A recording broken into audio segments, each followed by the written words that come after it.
Yeah, this can be really bad. Yeah. So there's all sorts of empire, and a huge percentage of it is bad. But it's like saying there's all sorts of violence, and a huge percentage of it is bad. Yeah. And I think it's the same way. Empire can be immoral and frequently is, and empire can be moral and rarely is. but it is possible. Yeah. So when we're spreading democracy, that's not empire, that's just stupid. Met a ghost of a king on the road when I first fell. Fire burning to my knees I fell. Met a ghost of a king on the road. Okay. Well, Hamas attacked Israel. That is how we begin this Hamas episode. attacked Israel, so our I was going to ask you about it, and then I thought, why don't we talk about Star Wars instead? But no, we should do Israel for I was going to say Hamas attacked Israel, and that that threw off our plan. Actually, it turns out, for what we had planned today, but we won't reveal too much. We'll get it solved. He's not joking. Normally he jokes. this is real. But yeah, when stuff like this happens, the whole battle in the public sector, the battle in media, is entirely over the storytelling. So yeah.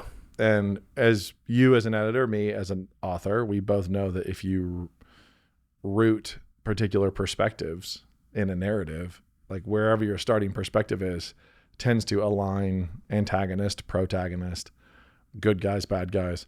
Are you telling Beowulf from the perspective of Grendel, like John Gardner did in his novel? Yeah. Are you telling it from the perspective of the heroes?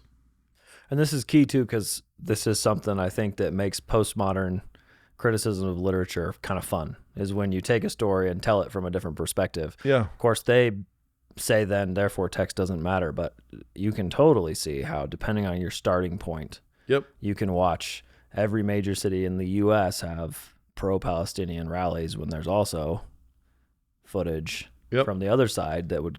Yep. And the thing is, it's so cyclical in this case. There's a great documentary, I'm trying to remember what it is, about the 6 Days War back in the day when there's so much weirdness right now, let's just say, around Israel and around Jews that is just bizarre and kind of inexplicable and just kind of woven into the fabric of reality. It doesn't make sense. So if they were the Kurds or the Armenians, other peoples that have been very mistreated in particular ways, but they had one real big, massive mistreatment. You know, it's at the Holocaust. There's one big horrible moment, and this is the aftermath of that.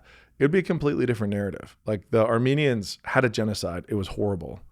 But there's not the same kind of just like pervasive anti-Armenian sentiment everywhere among intellectuals, among people in Congress, among people who are on the hard right, among people who are on the hard left, where they agree that, and even fight over, you're not really a Kurd, you're not really an Armenian, you're Ashkenazi.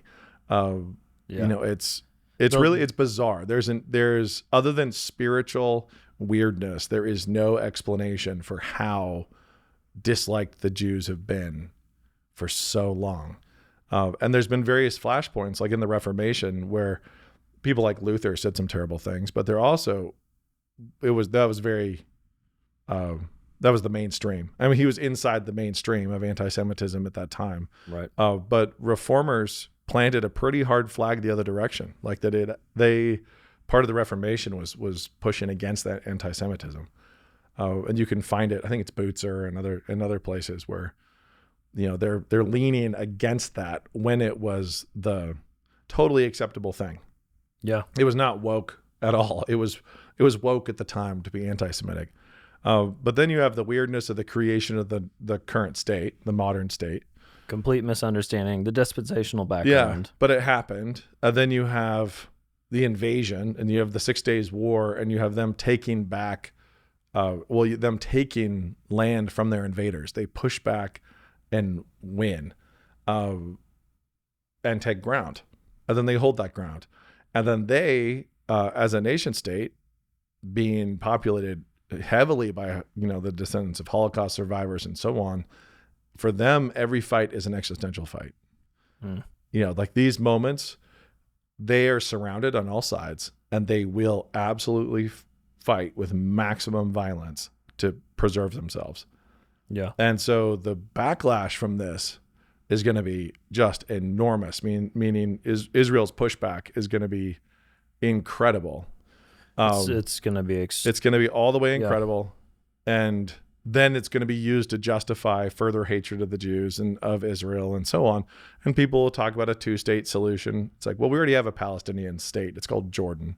So there's already, that, and there were already invaders who then lost ground, and Israel's held on to these buffers from way back in the day.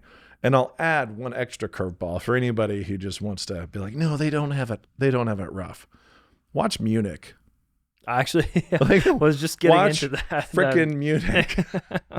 Read about what happened. Like, imagine Olympians being abducted and murdered at the Olympics. And then 17, I think, of them murdered. I don't remember. I think it was 17. And then the Olympics never acknowledges it. There's been no memorial. There's been no acknowledgement. There's been nothing. Like zero. It's like it never happened as far as the International Olympic Committee is concerned.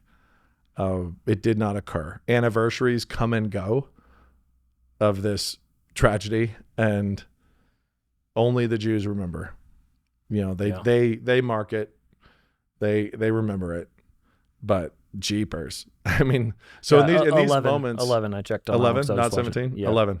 Google says 11, but they might be reducing that. Let's fight about that. Wikipedia may have drawn the lines. Because you also see that with the whole Holocaust fight. People are like, listen, I'm not a Holocaust denier. I'm just a Holocaust shrinker. Like, I just want to shrink the numbers. So while I'm sure that's accurate on the Munich numbers, that's weird. It's weird that people do this. I don't get it. Now, admittedly, I'm Jewish. We're also in. I don't know what I am. And plenty of people are like, "That's why I hate him." I'm just Jewish. American mutt. I have no idea where I came from. I am Jewish enough that I could have Israeli citizenship. Wow. I actually don't know why I said wow. Because it's amazing. It's neat. Yeah. My wife. Actually, and that's just because the way the mother's line works. So I'm not very Jewish, I'm a small slice, but enough. I could go be Israeli. But my wife's family, she's got cousins, which are more like niece nephew age. Mm-hmm. But 2 of our family members are currently in the Israeli Defense Force, and over there in the middle of this, and my wife's aunt is over there in the middle of this, and it's where you tell the story from matters a great deal. And it also this is not one of those things that you can just say, oh, if you told it from a Palestinian perspective, then paragliding into a party and murdering 276 people would be completely acceptable. Yeah, and raping all the women in the streets and parading them around. Like, that'd be fine if you if you only understand a little bit. Yeah. And you saw this during 2020 during the riots and the burning and everything, where it's like these are mostly peaceful protests, and we're trying to tell the story. If cops in Minneapolis do a bad thing, do you have the right to loot private businesses in Portland? No, of course not. But people try to construct narratives to justify behavior. And the same thing's happening right now with all the narrative struggle. Yeah. The freedom fighter versus terrorist, what are we going to do? What are we going to call it? We're also in a time where we've been incentivized and catechized to not trust official narratives. So there's almost this, I think what's happening is an additional perverse incentive to believe the stories that are the most shocking, so then when you hear people jumping in, normal Americans who for a long time have been, Israel's number one, we should preserve the nation of Israel. They'll now go the other side and say, what business do we have? Yeah. It doesn't matter. And you'll hear overtly anti-Semitic stuff coming out plenty all over Twitter. It's amazing. But it has to be that little frisson of excitement as you're like, I'm believing something really, really, really, really based. I just got super based on this opinion, and so it seems to me that's what's happening. I wonder if it's the social media incentive that we've talked about too, because if you post something like that and it blows up, and you have the entire world talking about your tweet, there's a little gross incentive. You feel like you matter all of a sudden when you really actually don't. you just don't. But it is interesting. I don't think there's any way to possibly explain anti-Semitism apart from old ingrained spiritual like rivalry and competitiveness and anything else. It just does not make sense. No like fat incel weirdo in his basement in San Diego is just really committed to attacking the historicity of the Armenian genocide. They just aren't, but will totally go bizarrely in on how Ashkenazi aren't real Jews and just all sorts of weirdness, and the Holocaust wasn't all that. So do you think that's envy playing in because you have many successful I think there's Jews? There's a spiritual modus operandi there that is beyond envy.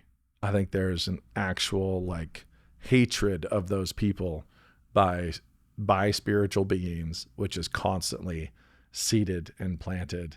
And I don't think it's in the DNA of Aryan Gentiles or Africans to hate the Jews. I don't think it's in their I don't think it's in their DNA.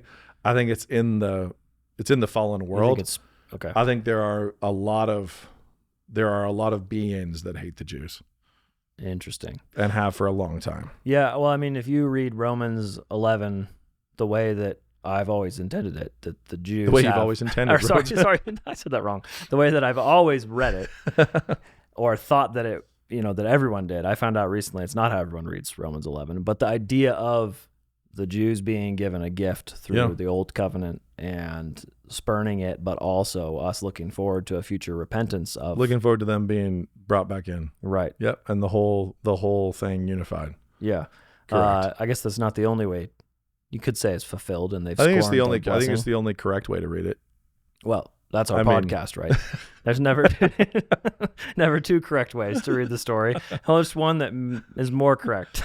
Yeah, it is. It's wild right now. So I'll say this, and then we can run on to our Star Wars conversation. That's what we're about, is blending weird flavors. Yeah. Sometimes I'm like, we just discussed anti-Semitism and Star Wars. So about 12. I'm going to be very precise. If I can be, I can't be. About 12 years and 10 months ago, I was in Jerusalem filming and had a pretty awesome experience in getting to slither around inside of old tombs and visiting the Field of Blood, which was a phenomenal place to visit because it's not enshrined and tainted by centuries and millennia of pilgrims, but was very real. It was a very, very real experience. So I'm over there with this crew, and on our crew there was a number of guys involved, and drivers and sound guys and camera guys and all this other stuff, and we're grabbing lunch in Jerusalem, and I'm sitting at a table with a secular Jewish kid, young 20s from Tel Aviv, very, what you'd expect from an American modern, European/American social ethnic Jew, a yarmulke Jew. And so not like just completely secular, but he's not fully observant. And is an Israeli Arab. So generations and generations of Arabic heritage in Jerusalem, like 500 years, his family's been there, but not Jewish. And then a more religious Jew. So, and the yarmulke guy it was on and off and whatever he felt like it. And he was a big advocate for drug use and parties. And, he's that guy. He was a party boy from Tel Aviv, which is not that rare. More religious Jew, Israeli Arab, Palestinian. And I'm sitting here eating lunch with them, and I was like, hey, so this is, remember, 12 years, 10 months ago. I was like, I want to ask you a couple questions. Everybody down for this? And they said, sure. And so I said, what do you think, how long will Israel last? Will Israel be here in 10 years? All of them agreed, no, Israel will have been annihilated within 10 years. And I was like, whoa, okay. So it's lasted longer than that, but all of them predicted its annihilation within a decade. And we've obviously surpassed that. And then I asked them, like, what do you think the biggest problem is? And the party boy said, basically just advocated for liberalism, multiculturalism. Israel needs to be more welcoming of Arabs and Palestinians and be less rigid. And it was just all liberalize. The religious Jew then said the same thing. We need to be more welcoming. We need to be more, these things. The Arab says Israel needs to recognize people like me and allow us to serve in the military, even though we're not Jews. So why can a Russian Jew move here and immediately be in the IDF? And I've been here for centuries. My family's been here for centuries, and I love Israel, but I'm not allowed. I was like, that's interesting. Then I get to the Palestinian, and he says, every effing Jew must die. Wait, he said that at the table? Yeah. And I was like, excuse me? And he said, there will be no peace in Israel until every effing Jew has died. What was the guy right next to him thinking? They were just taking bites of their sandwich and just eating normally. This was not shocking to them. They're like, oh, we get you Palestinians. That's what you guys always say. You want to kill. You always want to kill all of us. I was like, holy cannolis. And I've heard from Palestinian Christians too, who also have, a very, some of them quite striking and bold. That Palestinian Christianity takes an extreme amount of courage. Yeah. And is amazing. But that just shocked me. And I said, that's what's going to fix Israel. And he said, there will be no peace until every effing Jew has died, until we have killed all of them in the world, starting here. He wanted to exterminate all Jews everywhere. Yeah. And he was happy to say that at a lunch table with Jews.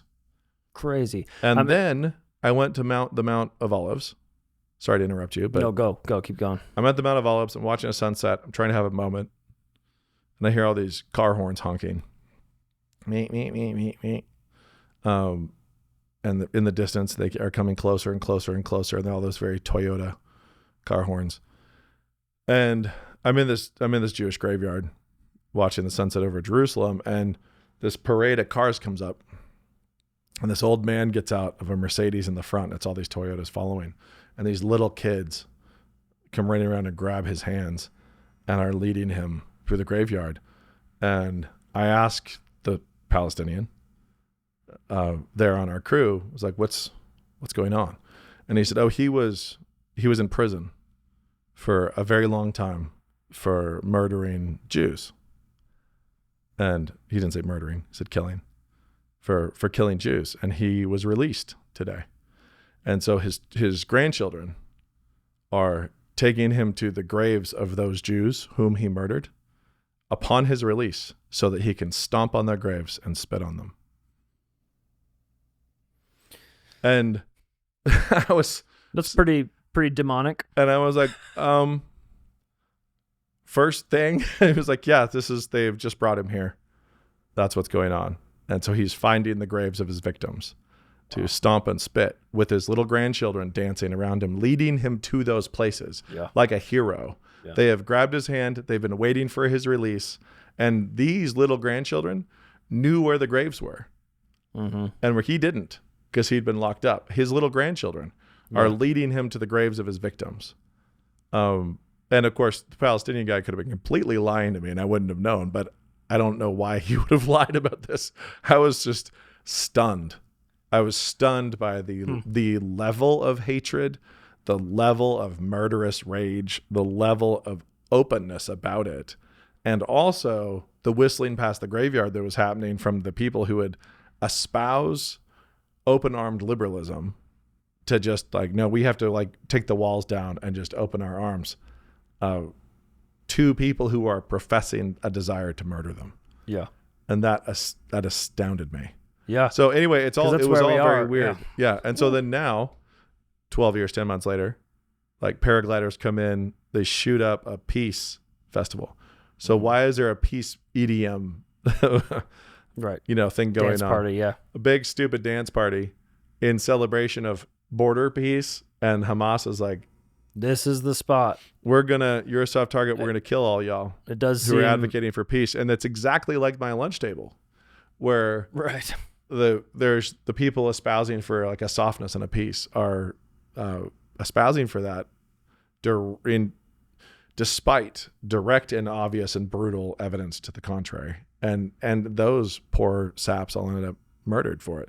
So I don't even know now. I mean, I know Israel is going to it does seem like one side stops fighting and there is peace. One side stops fighting and they all get murdered. Yes. I mean, that seems to be. And should there be a secular nation state known as Israel formed the way it was? It's like, no. Yeah. And that just doesn't, neither should there be a state of Idaho formed the way it was. It just, there shouldn't be, some Indian reservations.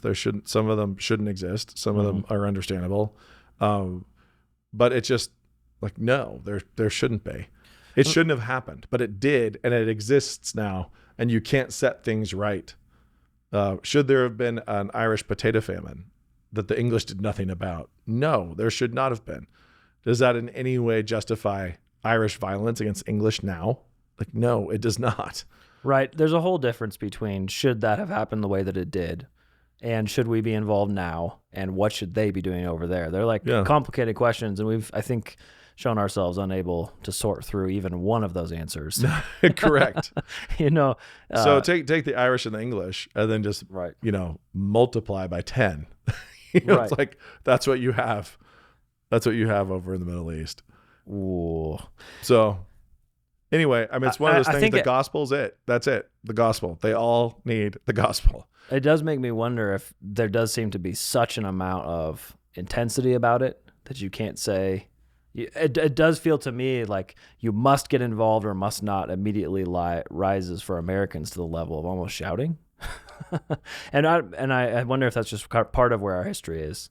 The calls, yes, I think you're right. And the calls for ceasefire are astounding as well. Right. Because if Israel were to cease fire before beginning to fire, it's like Hamas invades, shoots up a bunch of people.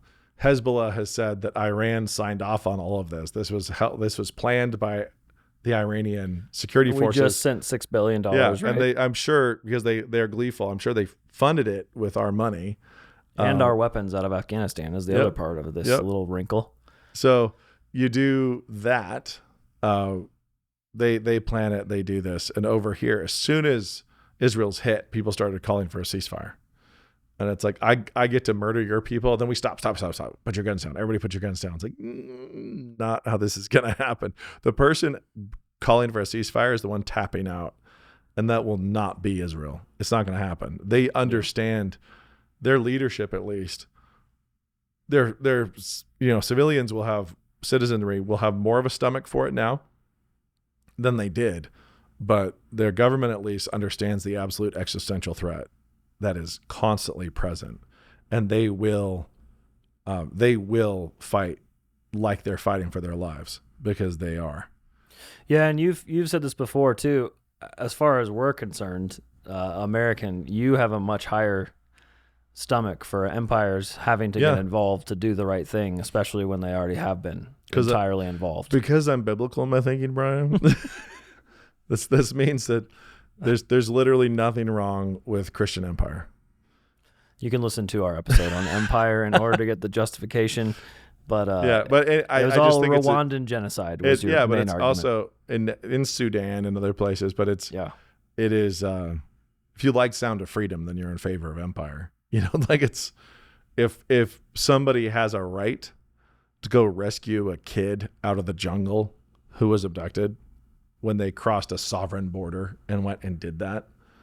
It's just that. That's the simple argument. That's it. Our borders on a map a sacred text, and they're not. They really aren't. But as far as it goes, empires are frequently awful. So it's just part of the life cycle of a successful nation state is an imperial phase.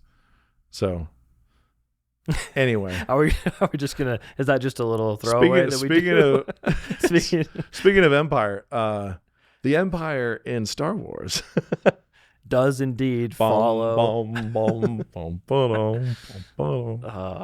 Yeah, it is funny. It's like Mordor, imperial. Gondor, is it imperial? It's like, is it? Yes, it's imperial. Well, doesn't it? I mean, if you read the Silmarillion, pushing the glasses up on my nose, it did do that. Yeah, 100%. The Númenóreans definitely went black at that point and destroyed the world for a while before they got wiped out.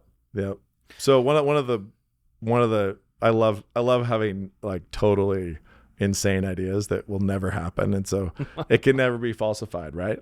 So it can never be falsified because it's never going to happen. But I'm ready. One of the ways that you solve the immigration crisis on the Mexican border, because that's actually what we're saying right now, is we have to let everybody in right now. Yeah, even exactly. the people who want to kill us. Correct.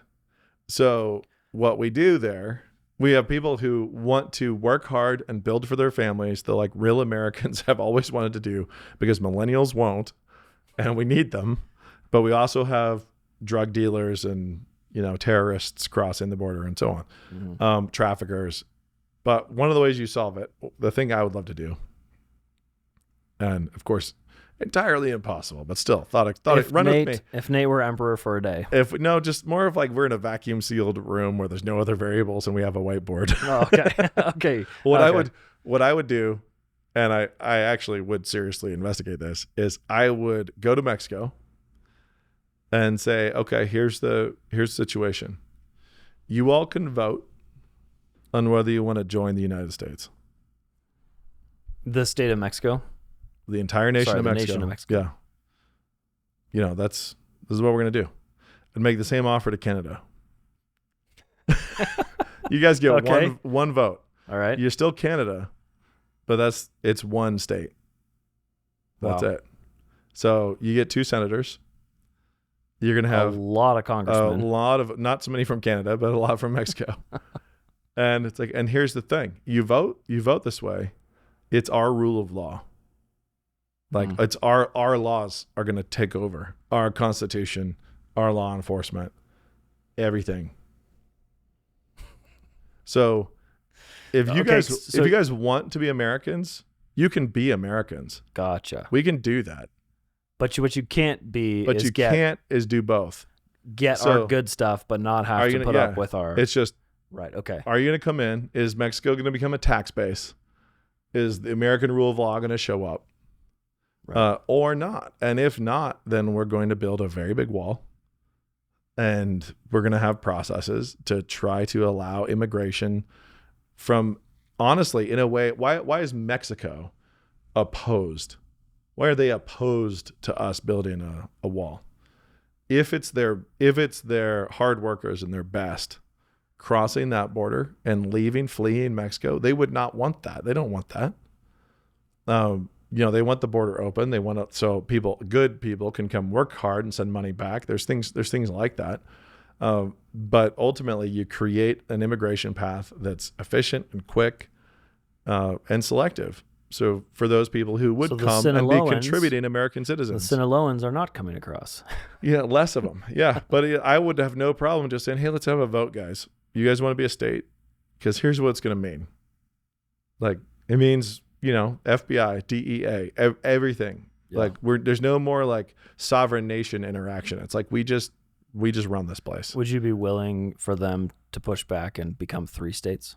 No. You'd have 54 then? No. Okay. I mean, you could build it in. So if for good behavior after 100 years or something like that, you get to double, be another state. You do what Texas has, like the ability to divide. But I do, yeah, same thing for Canada. That's actually, as much as, we are ignoring other variables, that seems to be a problem with every institution that I've been a part of. Yeah. Is people come and want the fruit without having to without having to be part. Yeah. Well, I guess it's fruit without, I don't know, the pain of having to weed. You know, they want to do what they want and still get the result that happens when you weed, water, fertilize. They want to come eat the fruit. Yeah. They want to come draft on the community. They want to draft on the church, whatever. I mean, also, it's true. That's just contribute nothing. It's just a little, human. It's the little red chicken. You know, you don't want to help make the pie, or the cake, but as soon as the cake is made, yep. You know. And this goes for like big urban centers like New York, where people are really used to infrastructure, government infrastructure, handling everything. You know, your transportation needs, all these things. And you're just able to always say somebody ought to do something. I'm here to participate in the great city of New York, and you are tarnishing my experience with your lack of excellence. Somebody ought to do something. Somebody ought to do something. So this is better for me. And people do that everywhere. It's normal human behavior to show up and say, hey, can I have all the good stuff? And the bill comes. We don't want to pay the bill ever. Nobody ever wants to pay the bill. So anyway, that's an example of a path to empire. There are ways in which like a nation can grow its authority and so on. Could it ever get bad enough? Just run 50 years out. Could it ever get bad enough on the southern border where we had to take a chunk of it to get control of it? I mean, it seems totally right. Yeah, it feels like we're close there. Again, not advocating for it, just saying. Yeah. Can you imagine it getting bad enough if think about Israel? If people started launching rockets into El Paso from Juarez, and there was just rocket launches. I remember that from last year. There was footage, and I saw a little sort of interesting. It looked like Christmas lights on the screen. And you realize, oh, that's the Iron Dome, because Hezbollah or Hamas is constantly launching RPGs over the border all the time. Yep. And I was like, that's happening all the time. It is not infrequent. Put it that way. And so if that were happening at our border, like how quickly would we say, hey, so here's the thing. We're going to go ahead and this is going to be ours now. So you can either take control of it, Mexico, or we're going to take control of it, because we cannot sit here living with a gun barrel pointed at us. And so we're going to actually take it. That's an example of empire.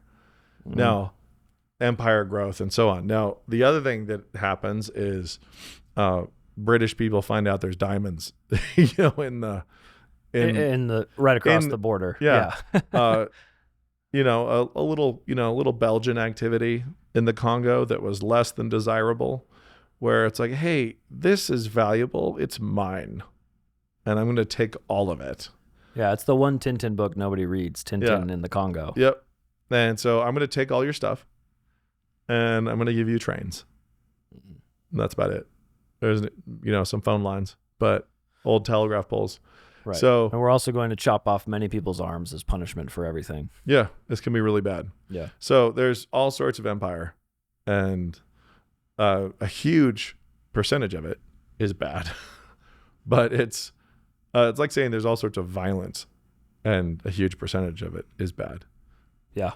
And I think it's the same way. Empire can be immoral and frequently is, and empire can be moral and rarely is. but it is possible. Yeah. So when we're spreading democracy, that's not empire. That's just stupid. Yeah. Well, I mean, we were trying to spread empire like democracy. Yeah. Which is why we've missed it. We're spreading our taint. We like to show up to the Middle East and fly a gay flag, but that's about all we do right now. And they'll be like. And then we leave quickly and leave all the weapons for them to attack Israel.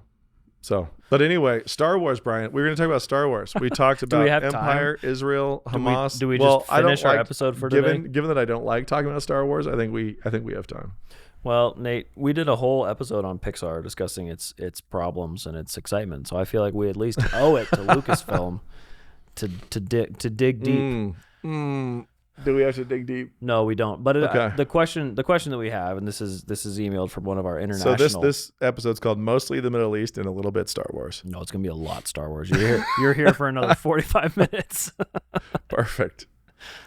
Just the question. The question is from this mom in Okinawa.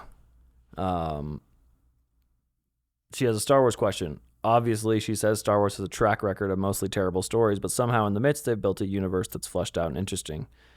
and she's asking because her son adores Star Wars and wants to write Star Wars fan fiction, and he wants to be a movie director and make better Star Wars movies. And then I similarly, How old is he? I don't know. I can say that my If he's 8, that's fine. yeah, okay, All the way up to maybe 12. nice. Because I also have a 10-year-old who's very into Star Wars right now. We were watching. Understandably. I tried to show them all the movies, the prequels 1 through 3, and for I hadn't seen them since I myself was in a teenager. They're so bad. And he, during one of them, was like, because Christy and I were making fun of him while we watched, and he was like, "Could we just watch the movie, Dad?" And I was like, "No." Here's why. But no, we watched it, and we made fun of a good chunk of it. But still, I think the pull of lightsabers and the pull of the costumes and everything is pretty exciting. Oh, they're genius. The originals are absolutely genius. Yeah. Why? What's genius about them? What do you think the touch is? Okay, so to tie in the Alien franchise. So if Nate refuses to stay on topic. this is the topic, Brian. So we're going to tie in the Alien franchise. One of the best things about Alien is this scurrying little hand that will grab onto your face, wrap its tail around your neck, and lay eggs down your throat. The big slimy monster is not scary. Yeah. It's a big slimy monster. The little creepy thing that's gonna like the face suckers pseudo suffocate you. It's like these little. I learned a lot from that and from Star Wars in my own attempt at creation, because you want it to be a high concept, something that's elevated and unexpected, and something that is worthy of telling a story about. But you also want it to be extremely resonant, like on a primal level, with the creeps, with the excitement, whatever it is. You want it to be creepy in really primal, fundamental human ways. You want it to be exciting in primal, fundamental human ways.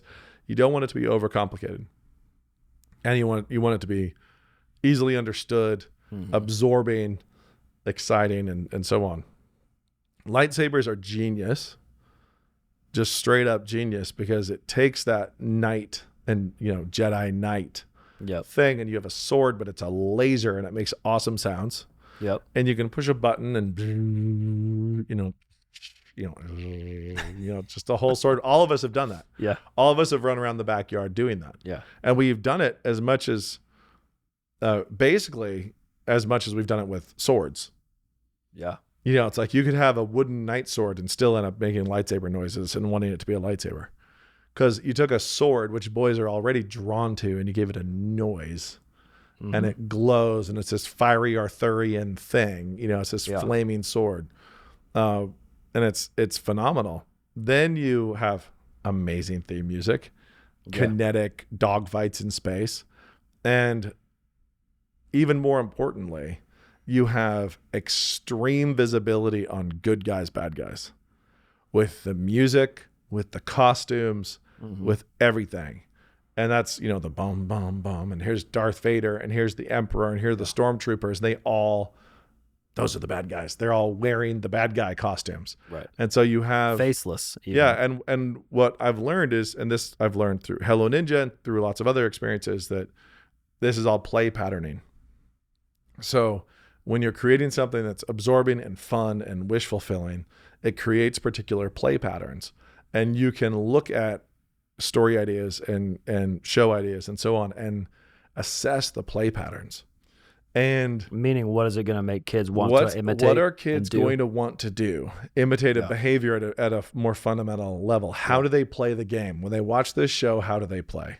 Now, this actually makes a lot of the filth that's being produced even more insidious. You have to understand that they've play patterned this stuff. They've actually really closely looked, and they fail often, but they're looking to create imitative pattern behavior.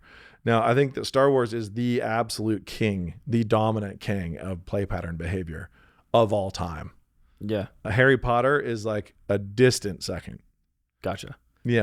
So if you could run around fighting things, you got a little stick and you say Latin words, so Latin pigeon. We've all tried it one time. It was not as satisfying. Latin pigeon. And so think about Narnia.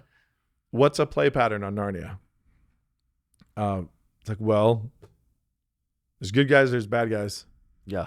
You know, Sword fighting. Fight for the good, but it's kind of the same exact play pattern. It's not a distinctive signature play pattern as Harry Potter is. Right, because the witch turning people to stone is the most distinctive, and that's not really something you want to imitate. So it's hard to, you know. Yeah.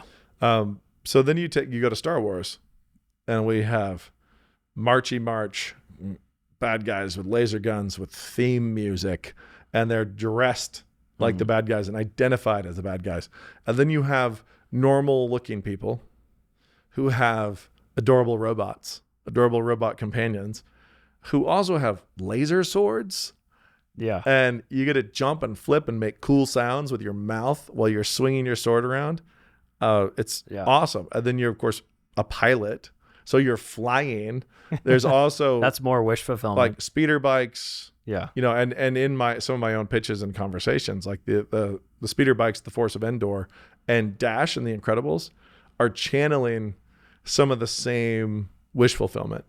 Being able to go really fast. Just crazy fast. Right. Just like, you know, there we go. Through weird terrain. Yeah. You know, and the ability to go at that speed through weird terrain. I spent a lot of time on road trips as a kid with my head against the window, envisioning myself, picturing myself running by the car and like going down in the ditch and jumping driveways and just going at 60 miles an hour. I did jumping the telephone poles. Yeah. Like and you're envisioning yourself doing all this, and like that's speeder bikes. Right. I think those original 3 films are absolutely phenomenal because surprise, you're magic and you're a special knight. And you're going to get trained as a special knight with your laser sword, your fiery laser sword that makes cool noises. And you guys are going to have a theme song, and the bad guys all have a theme song. So I remember playing Star Wars with kids who would like come around the corner with their guns doing the Death Star song. You know, it's like, and they were like running around the backyard doing the dun dun dun dun dun dun dun dun. Yeah. And it's like, and we're all running around and everybody's doing laser noises, and you're dramatically dying and rolling over and pulling out your stick and making lightsaber sounds. It is an absolute home run, like just genius project in terms of tickling the fancy of kids and then up of a certain age, and especially boys, where and that's really hard to do. So like the boy storytelling isn't the easiest thing to do, to not just tell them a story they'll watch, but tell them a story that they'll desperately want to be in, and they'll imagine themselves in for the rest of their lives. They'll be able to do that. I think Ninjago managed to pull that off, and that's probably why it's so big, is because the spinning and for a little bit. For the little guys. Yeah. No, it's done it for a little bit, and then it's gotten worse and worse and worse. I know. Now it's got like cat people. Yeah. You know, it's kind of crazy to watch how they are furry programming. Yep. Like it's. But Lego Movie did it. Lego Batman did it because everybody's got Legos, and so you have the ability to like. Yeah. Now your Legos seem more alive than they ever did before, and we already loved Legos. We were already all in.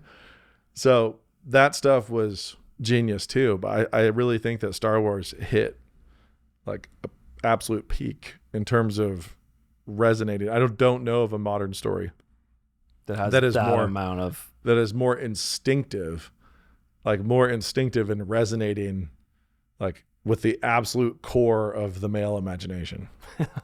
You know. I mean, I just think you can go in to what we liked about those, you know, the Jawas and the Ewoks and all the little pieces all around it, Chewbacca, the little touches, you know, and then I can see how Star Wars went and tried to do it again.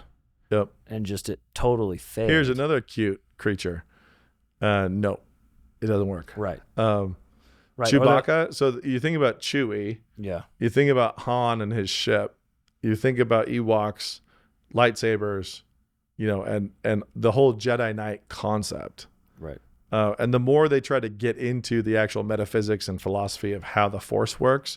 Midichlorians and all. Yeah. The more they do that, the more it just goes away and it starts to suck. Right. So the fact that you have the ability to, you know, alter reality, and you're a wizard. So it's this Merlin, Arthur, fiery sword, magical powers, Yep. Super identifiable bad guys with the outfits and the theme music. Right. Big sword fights, dog fights. So you've got like Top Gun, King Arthur. you've got all this stuff, and it comes out in even that, Fairy Queen level of it's just. And so it comes out in just awesome ways in the first ones, and totally cheesy. Narrative structure is a Happy Meal toy in terms of simplicity. Right. It's not complicated. Luke is not that interesting of a person to watch. It's not that consistent, but he is what a lot for this kind of storytelling. He is that vehicle.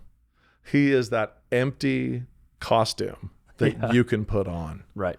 So if he's too much of a person with too many flaws, you can't put that costume on in your imagination that easily. Yeah, Anakin, man. No. So the worst. Luke is a one-size-fits-all costume for every male, above the age of 3 or 4 who watches this and can just put themselves into that costume and go through all these adventures. Yeah. And so it's cheaper. It's more amusement park storytelling that way, rather than like art that truly elevates. I think Mandalorian did that too, especially with his faithlessness in the first season.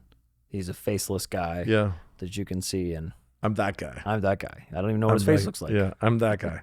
I've heard the story a lot of people have of George Lucas getting very insecure about Star Wars when he visited the set of Close Encounters of the Third Kind. Yeah.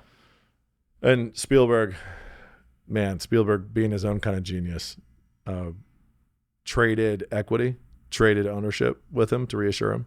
Didn't they swap a percentage point? So they swapped some ownership, and George Lucas luckily owns a chunk of Close Encounters of the Third Kind, and Spielberg now owns a chunk of piece of Star Wars. Anyway, pretty funny. It's kind of cool. The part of Phantom Menace, my kids are really into the Duel of Fate song and Darth Maul fighting. One of the coolest characters to appear for all of 10 minutes, right, with his horns and his double lightsaber, and you. The double lightsaber is an example. Like, hey, here, let's take something simple, and let's add it, like make it cool, make it cooler, and it looks awesome on screen.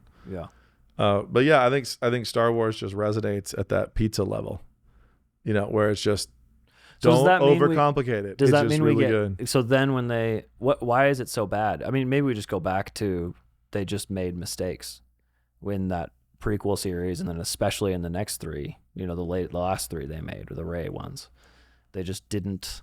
It's just really uninteresting. Yeah, I guess the characters aren't good enough. The story's repetitive. There's the level of innovation. Yeah, but the level of innovation is actually, it's hard to keep hitting that. Okay, so that's because the thing that they did was wildly innovate in simple and creative and primal ways, that resonated beautifully with the human psyche. Right. And then do that again. Yeah. Like, so then they try. You know how you put lightning in a bottle? Like, yeah. Can you put some more? Like, we need more bottles. A really cool ice world. Now let's do an underwater world with the Gungans, and everyone's like, that didn't work. Yeah. 3 big sea creatures eating each other in one scene. It didn't have the spark. It didn't have the sauce. It gets lost. Didn't have the sauce. So you have, but basically there are. It can be really, really hard. So imagine Rowling trying to write another franchise and be like, hey, hit that level of resonance. There's a cultural moment in time, like there was a vacuum. People had gone away from a certain kind of storytelling and reading, and then she hit something that just clicked, just resonated. Right. And that's why she's writing mystery fiction. Yeah, now. And it's like we talked about, it's the trifecta of wish fulfillment, and just she nailed it.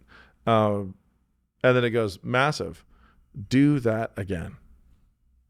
Do that again. So if your strategy is, John Irwin was telling me about, side note here. He was telling me that people always want to build business models off of anomalies and outliers. Like when things really go. And so for him, that was, I can only imagine, that it just took off and was much bigger than anticipated. He said, then you want to build your business model off of doing that. You want to build your business model off of lightning in a bottle. And somebody says, if we franchise this, if we could go to an industrial scale with lightning in a bottle, Right. We would be so rich. It's like, yeah, you're right.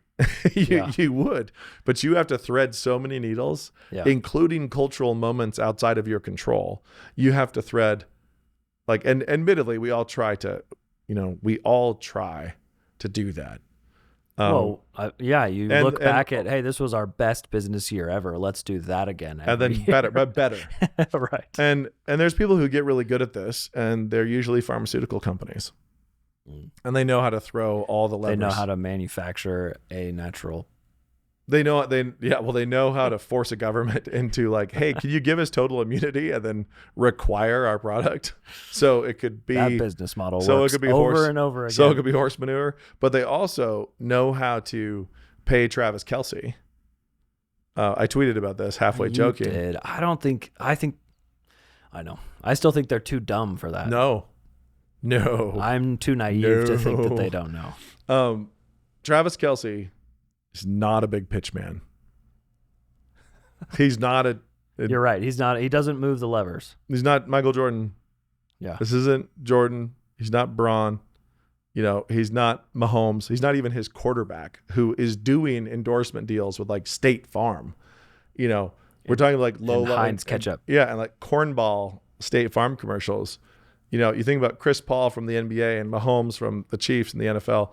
And then you go to Travis Kelce, good looking, Ophie, meatloaf, white tight end boy. And yeah, he's good at football. But when you're thinking to yourself, we really need a spokesperson for the vaccine. We need. Dang it! I don't want you to convince me of this. A spokesperson for the vax, says Pfizer, and somebody's like, "I think I could get you Travis Kelce." I mean, it's like, really? He's got a podcast with his brother. They're funny sometimes. His brother's awesome as a lineman who had a Christmas album. Big dude. Yeah, and he doesn't care. He's not a diva. But yeah. So anyway, what is the thing like that you could do to make Travis Kelce like matter and be just a straight like absolute multiplier? Well, send him on a date with Taylor Swift. Can you successfully afford Taylor Swift? Can you afford her as your vax spokesperson? The answer to that is no, you cannot. She cleared $1 billion. Well, not cleared. Total $1 billion in her tour so far. She grossed $1 billion. Yeah. In a year. So you cannot afford that. Which is better than movie studios. Like whole studios didn't do that. So it's crazy. And so she does that. Can you afford to pay her to get on TV and say, everybody go get your COVID shot, just like your flu shot? Like, no, you cannot. You cannot afford her. Even though you're a pharma company, she also carefully curates her image, and she's a lefty, but she's still like going after all of America. She wants all of your children. Like this is she's building this. So, but can you set up a relationship that puts a multiplier on Travis Kelce's value? Yes, you can. I think they fell into the gravy. They happened just by sheer coincidence, Brian, to roll out Travis Kelce's COVID commercial at the game that was the first game Taylor Swift attended. It broadcast. All right. It debuted in broadcast at that game. Like, are you kidding me? Yeah. Like, go all the way back to the early days of Hollywood, and how they set up constantly. They've constantly set up pairs. Yeah. And they've created this couple drama. This is the oldest marketing play in the book to be like, they're dating each other. Everybody care, And there's old trend a buddy of mine was telling me about of women telling their husbands or boyfriends that like Taylor Swift, apparently she's dating some like no name football player who's never done anything, and they get outraged in Travis Kelce's defense because he's a fantastic tight end. He's really good. No, my wife literally said this. She was like, "Do you know who Travis Kelce is?" And I was like, "Don't ask me that. Don't do it. Don't ask me that." But Travis Kelce. I went from respecting him as like one of the greatest. I have zero respect for him now because he did this. He's a little stooge. He's a stooge. Where there's a little bit of dating happened. NFL like viewership goes through the roof. His jersey sales go through the roof. His jersey sales go through. His value goes up. And then he's rolling out his COVID vax commercials while his girlfriend is up in the box. And I love his mom's reaction. It was my favorite thing of the whole thing. I didn't see that. People are all giddy because she's the Kelsey mom. You know, she's got 2 sons in the NFL. Both of them have won Super Bowls and have played against each other in a Super Bowl. And she wore jerseys, you know, sewn together in half. Somebody asked her, I was like, what was it like meeting Taylor Swift and have her in the box? And she said, it was okay. It was okay. It was okay. And let me just say, if your son was actually dating, like for real dating, a girl who just made $1 billion this last year, you would not say it's okay. It'd be like, what is going? You'd be way more tripped out. Like she did not seem to she didn't treat it as a real relationship. She'd seen the check. Yeah, even kind of. So anyway, we're way off the reservation now. That's what I was going to say is we did Star Wars, Taylor Swift. I'm defending defending my tweet, but also I will say, same buddy told me, he's like, you obviously don't understand how the music business works, and he's listening to this now, so I can tell him that's exactly how you sounded. In terms, I was talking about zombie stars. Yeah. And he's like, you know, they go away, they have albums, they tour, all this kind of stuff, and then they relaunch. Sure. But she has been an old cultural artifact. And people who are much bigger for much longer, Bono, don't do what she can do. Like she has reached this bizarre level of dominance and control that is not normal. This is not the normal rhythm of, now I'm releasing an album. It's the One Direction level. No, you know, it's like, incredible. And my hat's off to them honestly, for building something this ubiquitous. I just happen to hate it. I think I've only ever listened to one Taylor Swift song all the way through, and it's the one she sang with The National. So, Coney Island. Oh, okay. Yeah. National's good. Yeah. and here's the sad part. And my wife loves Taylor Swift back in the day, like 12 years ago. That's my 15 point. Years and ago. That's my point. Like how is she harvesting new fangirls in junior high right now that she's still that she's actually revolving back to younger generations instead of just having her fan base aging. She's keeping the aging fan base and layering new ones, which is terrifying. But anyway, I respect it like a Death Star. Luckily, we have laser swords, and in the end, we will put a stop. We will put a stop. Blow it up. To all of it. So yeah, this particular podcast, we've meandered from the Middle East to Star Wars to T Swift and pharmaceutical companies, and then off to the rest. And I don't even know how that happened, honestly. Well, they have the tape, so they can tell. I don't know that they'll be able to. Anyway, this has been SASF. We will be bringing a new lamp to you as soon as we can. Yep. Alrighty. We're very close. Cheers. Hope you enjoyed the episode of SASF. We enjoy having you all share your feedbacks and thoughts with us. Here I have for you the proofs of a new book. You might wonder why I don't have the book itself. Well, it hasn't arrived yet. I wanted to show you some of my favorite parts of Blah Blah Black Sheep. If you're in audio, of course, you're going to have to either go to blahblahkids.com to check it out yourself or watch the video on Canon Plus. But here you can see the friendly grasshopper. Not a super important character, but he's on the title page anyway. And then the other page, here's the picture of Blah Blah Black Sheep singing the wrong song, Blah. It's great stuff. And then the last two I wanted to show you, this great scene inspired by Tintin and Hergé. Blah Blah's wondering if he should become a pirate, sail the seas. Last picture I wanted to show you, because you can't see all of them. You'll have to wait for the book. You don't get to see him running with the wolves or him with the Yetis. He saves the baby Yeti. But you do get to see Blah Blah wondering if he should join a circus to become a fire breather or perhaps join a rodeo to bust broncs. Anyways, this book is great. Please go to blahblahkids.com and check out the pre-order specials. Some special bonuses there, along with getting your book signed by Nate and Forrest, and also being a part of making the show happen, Lord willing, and many other cool things. So head to blahblahkids.com, get a copy for under your tree.